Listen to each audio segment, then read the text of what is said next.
ఇంకో విషయం సార్ ఇప్పుడు మీరు నమాజ్ చదివారే అది అల్లా కోసం. అల్లా అంటే నిజం. ఆ నిజాన్ని మీరు నాకు 5,000 కమ్మేశారు. అంటే మీ దగ్గర అలా లేడు. ఇక మీద నమాజ్ చేయటం మానే. నేను మర్డర్ చేశాను. మా అమ్మ మర్డర్ చేసింది.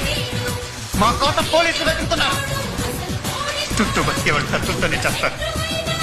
ఏదో రోజు మేము చేస్తాం. కానీ చచ్చే ముందు మా నాన్న చంపినోడు ఒక్కళ్ళు కూడా వదలం. ఏంటిది? పేదోళ్ళే దొరికారా నీకు లంచం అడగటానికి?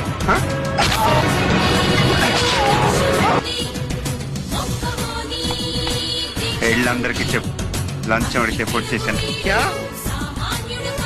जाके सबको बोलो रिश्वत मांगे इसलिए मारता. అమ్మ నిద్రపోతుంది.